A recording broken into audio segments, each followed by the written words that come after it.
지금부터는 개인 투자가들이 많이 투자하고 계신 2차 전지 기업 중에 이번 달에 뭐 중요한 경영 비전이나 투자 소식 전한 두 기업 신층 분석해 보겠습니다. 포스코하고 에코프로 그룹입니다. 포스코 그룹 같은 경우에는 2030년까지 장기 경영 계획 발표했습니다. 네. 뭐 주요 계획 간단하게 좀 설명 좀 해주십시오. 제가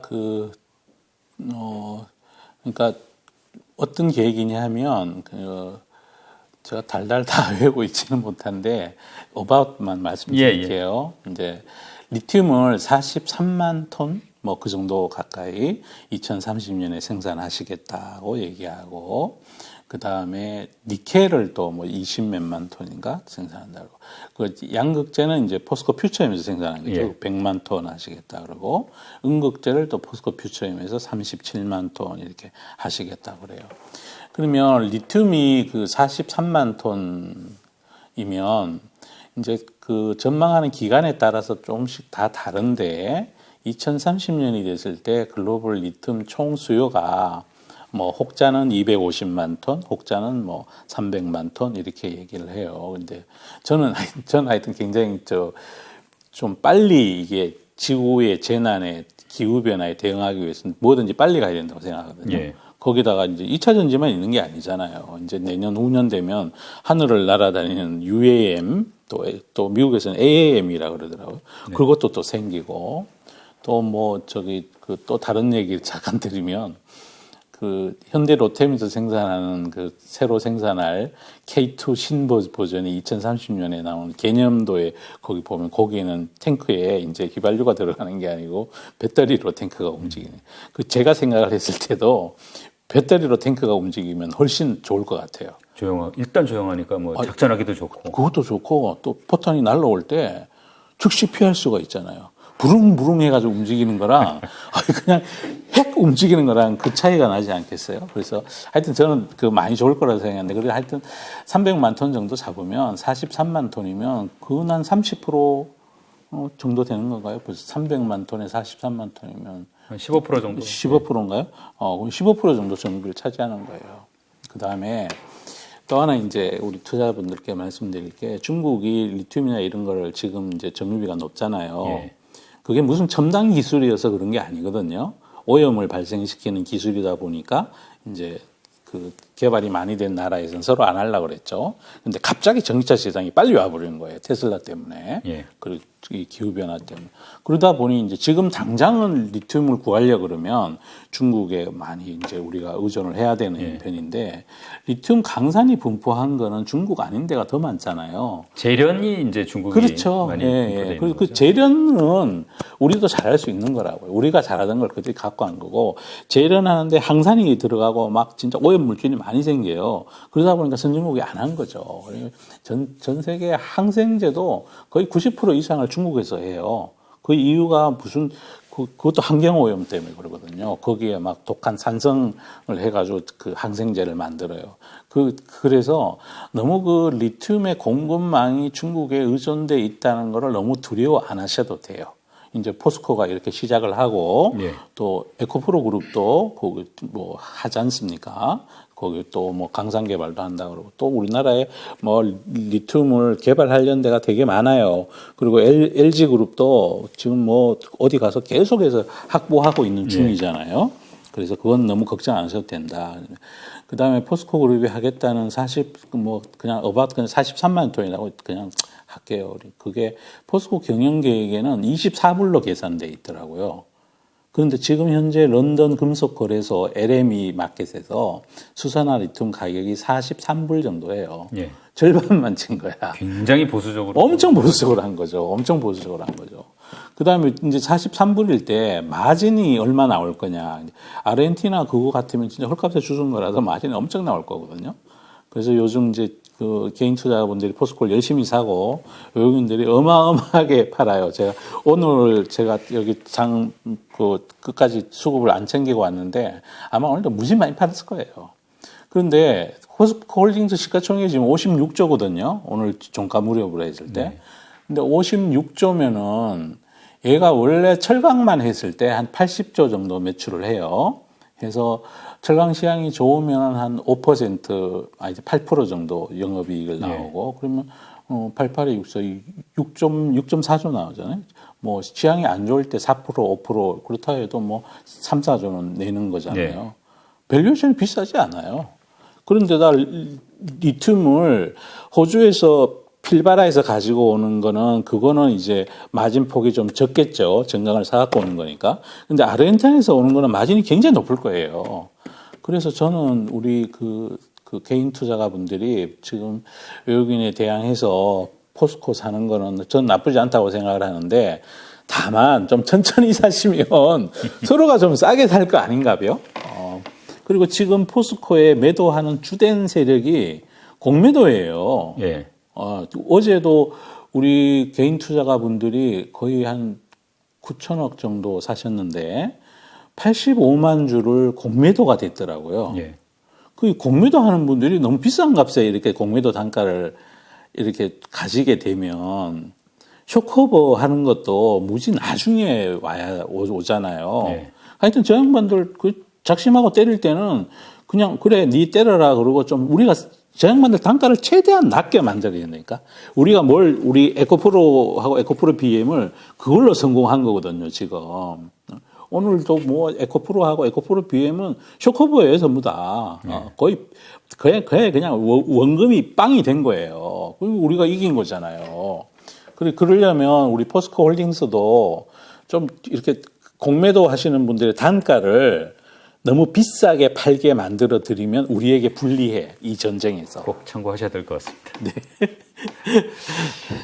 네, 그렇습니다. 그럼에도 불구하고 니켈 가격도 톤당 지금 그 국제 시세가 2만 3천 불인가 얼마 하는데 여기 포스코 경영 계획에 나온 거는 얼마로 되어 있냐면 15,700불인가 이렇게 되어 있어요. 그러니까 둘 다 굉장히 보수적으로 하신 거야. 그래서 실질적으로는 그렇게 해서 62조를 에딩한다고 발표하셨는데 제 생각에는 한 85조 이상은 에딩이 되지 않을까.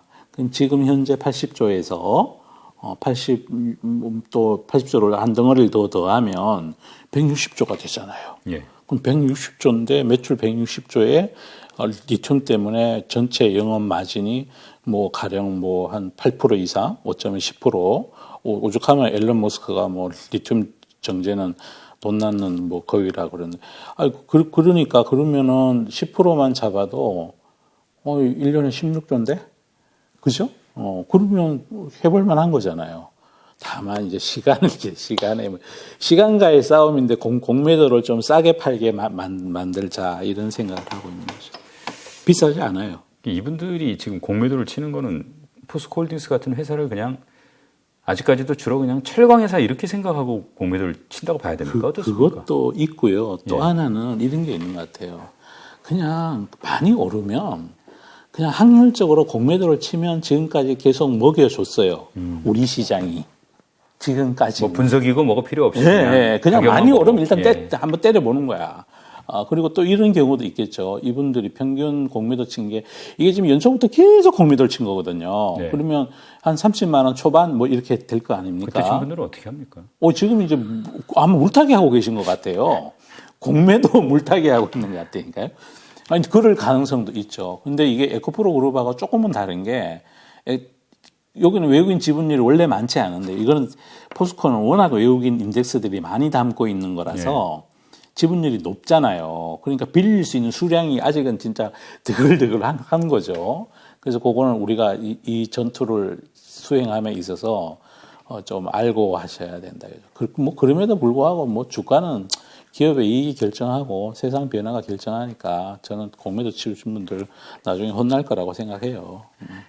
이 포스코 퓨처엠도 보면 네. 지금 최근에 뭐 엄청 급등세인데요. 그것도- 일단 이게 수주잔고가 한 100조 넘지 네. 않습니까? 네, 네. 그래서 이게 전혀 뭐 어색해 보이지는 않지만 네. 어쨌든 당장 따져보면은 PER이 좀 높은 거는 뭐 객관적으로 맞는 것 그거는 같더라고요. 이제 지금의 실적을 갖고 얘기를 하는 건데, 그러니까 양극재 회사들의 마진폭에 있어서는 누가 좋은 기술을 갖고 있냐고 관련이 있잖아요. 예. 그러니까 기술 순위로 보면 이제 제가 리서치한 바에 의하면 다른 분은 의견이 다를 수 있어요. 혹시 의견이 다르더라도 뭐 이렇게 화내시면 안 돼요. 에코프로 그룹이 제일 잘합니다. 제일 잘하고 그 다음이 포스코 그룹 아닌가. 뭐 객관적인 평가는 그렇더라고요. 네. 그리고 LG화학, 뭐 LG화학하고 뭐 포스코 퓨처엠, 뭐 저 에코프로가 제일 잘하고 그다음 또 뭐 그 포스코 퓨처하고 LG화학이 비슷한 수준 아닌가. 이제 저는 그렇게 생각하고 거의 제가 그렇게 생각하는 이유는 OP 마진 보면 나와요 답이. 네. 그러니까 OP 마진이 높지 않다는 것은 수율 관리가 적게 돼서 잘 안 돼서 불량품도 많이 난 다른 수율 관리 잘 되는 회사에 비해서 그렇다는 거잖아요. 그래서 그게 꼭 기술력의 척도인 거죠. 그래서 그렇게 보면 뭐 이제 기술이 계속해서 발전해 나가겠지요. 네. 그냥 원래만 놓고 보면 PER이 비싸다고 당연히 얘기할 수 있는 거고.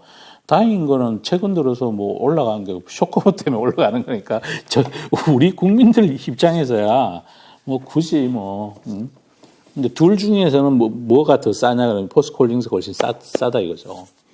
하여튼 또 열심히 공매도를 치고 있습니다 제가. 사실은 포스코 그룹이 네. 오너가 없는 기업이어서 야 이게 좀 장기 계획을 하고 이게 꾸준히 할 수 있겠냐 이런 이제 사실 걱정들이 좀 있었는데 최근 보면은 상당히 방향도 좀 잘 잡고 멀리 이렇게 내다보고 이게 기업 경영을 하는 것 같아요. 그래서 최근에 주가 급등도 이런 기업 펀더멘털이 좀 대접받은 거 아닌가 그런 생각도 좀 드는 것 같았습니다. 그러니까 그 경영자는 그 없지만 어쩌면 국민주잖아요. 예. 이제 외국인한테 물량을 우리가 많이 뺐으니까 이제 외국인 아닌 것 같고 기업 문화가 괜찮아요. 그래서 제가 그 회사 갔을 때 제가 뭐 여러 번 말씀드리는데 창의는 무한, 자원은 유한 이게 제가 그때 방문했을 때 정문에 이렇게 아치로 이렇게 돼 있어요. 많은 임직원들이 그 밑을 지나다니실 거 아니에요. 지나다니면서 항상 머릿속에 이제 진짜 귀에 못이 박히도록 눈에 진짜 세뇌가 될 정도로 자원은 유한, 창의는 무한. 그러니까 창의적으로 상상해서 세상을 진짜 앞으로는 어떤 세상이 올 건가에 대한 창의를 발휘해서 자원을 확보하신 거죠. 아르헨티나에 가서. 그거는 정말 이제 그러면 어떻게 주인이 없다가 보니까 그 조직 안에 많은 위원회라든지 그러니까 주인이 있는데 똑똑하지 않고 부지런하면 망하잖아요. 근데 주인이 없으면 망하는 속도는 천천히 되죠. 그죠? 그런데 기업 문화가 좋고 대신에 어떤 한 사람의 경영자의 독단을 견제할 수 있는 어떤 이사의 그 바깥에서 온 사회이사분들도 계실 거고 그래서 포스코는 그냥 제 생각에는 주인이 없는 회사 중에는 그래도 기업 문화가 짱짱하다. 저는 그런 생각을 하고 있어요. 지금까지 그분들이 펼쳐온 비즈니스 얼개를 보면 저는 제 판단이 틀리지 않다고 생각해요. 그러니까 이게 산업화 과정에서 참 이 철강 회사가 한 역할을 생각해 보면 정말 대단한 역할이었고 대단하죠. 포스코가 없었으면 또 하나 이제 미래를 위해서 네. 또 다른 역할을 하는 것 같아서 참 진짜 역사를 살펴보면 네. 좀 감개가 무량하다 이런 생각 많이 들었습니다. 우리나라가 처음에 그 중화학공업부터 시작을 했잖아요. 그중에 철강 공장을 어쩌면 제일 먼저 지은 거예요. 그 전에 뭐 삿가리 공장, 비료 공장 좀 짓고 그러다가 이제 철강 공장 짓고 에너지 정유 공장 짓고 막 울산, 포항 이런 데 막 지었잖아요. 그다음에 이제 여천, NCC 뭐 납사분해 공장들 짓고 그랬는데 그게 그 산업의 기초거든요. 배 만드는데도 후판이 필요하고 건설 현장에도 철근이 필요하고 차 만들 때는 냉연강판이 필요하고 뭐 우리 철판이 쓰이는 데가 한두 군데가 아니잖아요. 가전에도 냉장고는 뭐 거의 뭐 철판 덩어리죠. 그게 사실은 알고 보면. 그래서 아주 우리나라의 발전에 포스코가 참 중요한 역할을 한 거예요. 이제 또 다른 새로운 역할을 기대해 보겠습니다. 에코프로그룹도 이제 경북 포항에다가 대규모 시설 투자 계획 내놨습니다.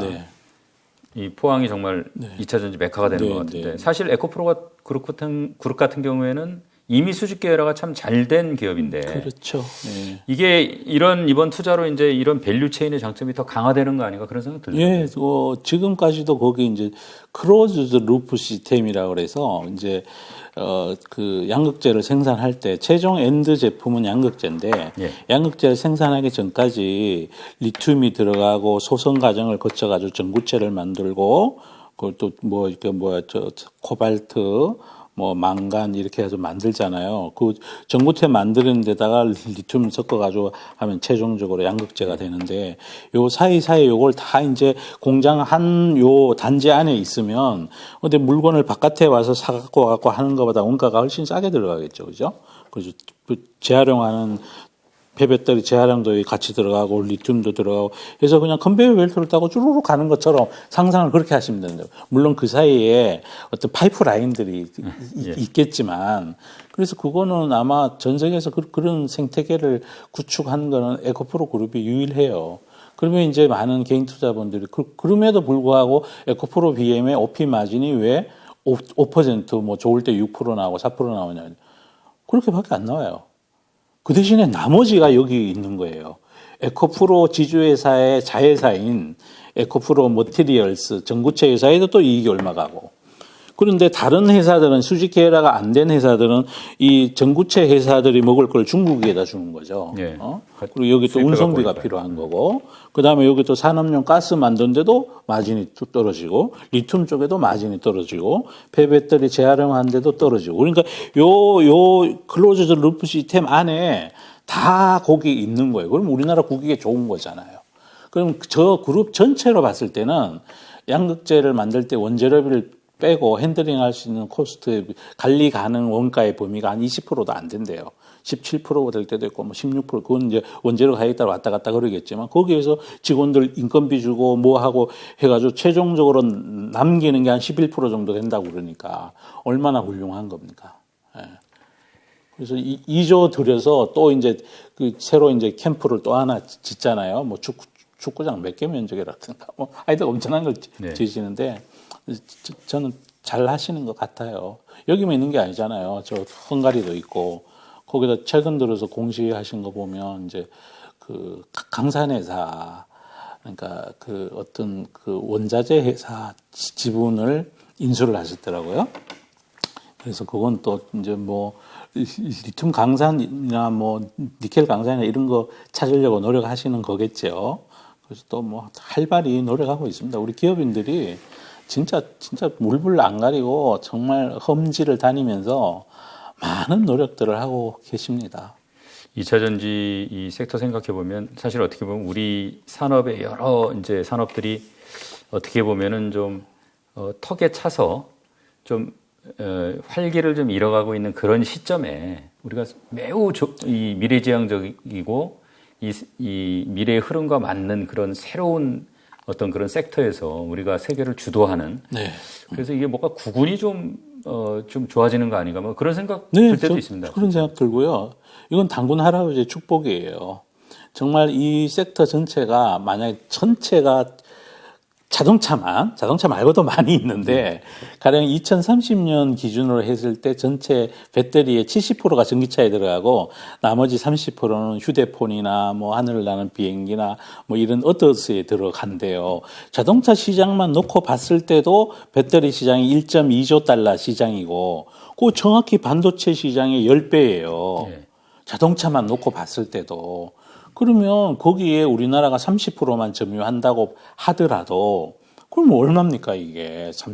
반도체 시장의 3배인데 3,600억 불 시장이잖아요. 3배라고 보면.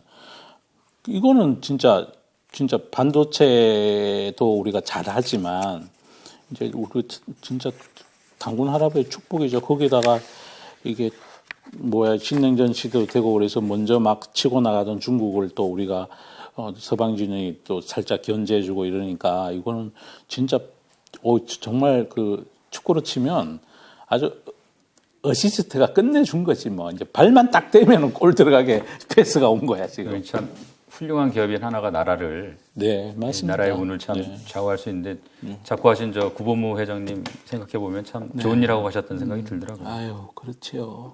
우리나라 참 국운이 지금 융성하고 있는 것 같아서 저는. 그런데 왜 자꾸 어떤 분 제2의 IMF 온다고 막 그런 얘기 하시잖아요. 그죠? 아이고, 우리나라 대외 자산 갖고 있는 게 뭐 1,000억 달러라 그러던가. 뭐 제가 하여튼 이 단위가 좀 어떨 때 헷갈려요. 근데 진짜 어마어마해요. 예전하고 많이 달라요. 그런 얘기 우리 투자자분들은 자꾸만 우리나라가 잘 될 거야 이렇게 생각하고 주식을 사셔야지. 아이고 막 미국 시장 내리면 어떡하지, 우리나라 IMF 가면 어떡하지, 부동산 PF가 잘못된다 그러는데 그러면 내가 갖고 있는 주식은 어떻게 되지, 그건 너무 많이 고민하시면 안 돼요. 좀 단순해지실 필요도 있어요. 예. 네. 자, 에코프로비엔 같은 경우에 아까도 말씀하셨지만 이제 객관적으로 명실공히 이제 최고의 양극재 기술을 가진 기업으로 평가받고 있고요. 네. 포스코 퓨처엠에 비해서 이제 거래선이 좀 단순한 게 좀 핸디캡 아닌가, 뭐 지금까지는. 그렇죠. 그런데 네, 뭐 옛날에 사연이 좀 있어요. 신규 이제 다양한 데서 특히 뭐 LG 엔솔 같은 데서 좀 신규 수주 소식이 들리지 않나 이런 기대를 좀 하고 계신 것 같아요. 사람들이. 뭐 시장에서 당연히 그렇게 기대를 하고 있을 것 같고요. 뭐 과거에 어떤 일이 있었든 간에 지금 뭐 이게 뭐 너무 오랫동안 우리가 서로 국내에 있는 기업끼리 등 돌리고 살 형편이 아니잖아요, 우리가 지금. 지금 하여튼 힘을 합쳐서 잘 하셨으면 좋겠어요. 저는 뭐 그런 거를 제가 알 수 있는 길이 없고, 다만 우리가 봄이 오는 거를 굳이 봄이 와야 아는 거 아니잖아요, 그죠? 네. 눈이 녹고 매화가 피면 조금 있으면 이제 봄이 오겠구나, 그렇게 우리가 느끼는 것처럼 이제 뭐 순리대로 다 되지 않을까 싶어요. 저는 그렇게 봅니다. 네. 지금 이제 포스코홀딩스, 퓨처엠, 에코프로, 에코프로비엠 4개 기업 좀 봤고요. 네. 물론 이 기업들의 펀더멘털이 워낙 좋아서 이제 최근에 주가가 오른 측면도 있고요. 네. 또 어쨌든 공매도 세력이 좀 도와준 측면도 부인할 수 없는 거니까. 그래서 이제 개인 투자가분들도 이 네 기업의 공매도 현황은 조금 이렇게 살피시면서 투자를 하시는 게 제가 보기엔 좀 중요할 것 같습니다. 현실적으로. 네, 그러셔야 돼요. 그래서 대략적인 뭐 숫자는 지금 뭐 기억 못 하시겠지만 대략적인 지금 이 네 기업의 공매도의 흐름 움직임은 어떻습니까? 포스코 홀딩스는 지금도 공매도가 극렬하게 나오는 중이고요. 극렬하게 나오는 중이고, 에코프로 BM하고 에코프로는 공매도들이 지금 항복하고 있는 중이에요. 그리고 또 그때 또 공매도 하시는 분들을 도와주려는 목적으로 외국계 증권사나 IB나 이런 쪽에서 나쁜 레포트를 제법 많이 썼거든요. 그렇죠. 그 얘기만 덜커덕 듣고 진짜 싼값에 공매도를 많이 누적을 한 거예요. 그게 치명적인 공매도 세력의 잘못된 거예요. 애널리스트 분들이 결과적으로 애국하신 거예요? 많이 도와준 거죠. 진짜 많이 도와준 거예요. 그건 거의 지금 100% 이뤘다고요. 에코프로 VM만 하더라도 그때 막 논란이 되고 했을 때가 22만 원, 3만 원, 25만 원 뭐 그 언저리였거든요. 오늘 주가가 40만 원 넘고 있잖아요. 넘었죠. 못 견뎌요. 그런데다 에코프로 BM은 또 공매도 잔고가 어마어마해요. 지금도 금액으로 하면 진짜 몇 조예요, 몇 조. 아마 진짜 된통 당하실 거야, 이번에. 된통 당하시고. 에코프로도 나쁜 얘기 많이 나오고 했을 때가, 에코프로는 여러 번 그분들이 왔다 갔다 했는데, 주가 그게 훨씬 많이 올랐잖아요. 에코프로 BM보다 에코프로가 많이 올랐는데. 이게 지금 10배 오른 거잖아요. 그 사이에 배에 오를 때마다 한 번씩 공매도 들어놓고, 또 오르면 쇼커버하고, 또 하고, 그 사이에 또 수많은 뉴스들이 왔다 갔다 그랬잖아요. 진짜 보면, 진짜 저런 주식이 또 있나 싶을 정도로 우리 개인 투자가 분들의 애국심, 그리고 또 뭐 어떤 천안의 뭐 병천의 아운의 장터 같은, 그러니까 공매도 세력에 대한 우리 막 한맺힌 어떤 저항, 그런 게 거기 녹아 있는 것 같아요. 그래서 이번에 된통 혼내주고 있는 거예요. 정말 전 잘하신다고. 박수 쳐드리고 싶고, 그분들이 이제 숏커버링을 하잖아요. 지금 거의 올인이야, 올인. 그러면 그럴 때는 그래, 너도 좀 먹어라 하면서 조금 더 헤어컷도 하고, 그렇게 해서 잘 끌고 가면 오랫동안 골탕 먹일 수 있을 것 같아. 일반. 아니, 어제 경호원 데리고 다니야 되는 거 아닌지 몰라, 이게 진짜. 네, 괜찮습니다. 응원하는 분들이 많아가지고. 일반 개인 투자가들이 공매도 상황 체크하는 좀 거기 주십시오. HTS에 나옵니다. 예. 예, 거기 공매도에 나오고요. 또 증권 금융감독원인가요? 거기 증권거래 공시하는데 거기도 보면 나와요. 거기는 심지어 어떤 증권사가 잔고를 5% 이상 들고 있는지도 나와요. 거기 보면 이제 외국계 증권사가 있고 국내 증권사도 있고 국내 증권사 중에 우리 개인 투자분이 잘 모르는 데가 있는데 신한증권이 있어요. 예. 신한증권은 외국 숏하우스들이 북을 안 갖고 있는데 그걸 대리해서 매매를 해줘요. 그러니까 보면 대형주들 숏이나 이런 거에 보면 신한증권 창고가 많이 떠요. 예. 그건 신한증권 국내 투자자분들이 아니고 그 외국인이라고 보시면 돼요. 그것도 뭐 그렇게 해서 돈 벌면 뭐 좋죠. 공모주 시장을 흥행하기 위해서 감독 당국에서 그 가격 변동폭을 400%까지 올려놨잖아요. 그럼 거기 이제 불나방 이제 신기주 좋아하시는 이 증시의 매매 세력이 있단 말이에요. 그분들 와가지고 이제 장난치다가 조금 있으면 저 밑에 내려가 있고 그럴 거예요. 증시에 오래 있으면서 매 분기 실적 공시를 몇 년치를 보고 투자해도 돈 벌까 말까인데 새로 덥석 올라온 기업을 사가지고 장기 투자를 해서 돈 벌겠다고 생각하시면 안 된다 이거예요.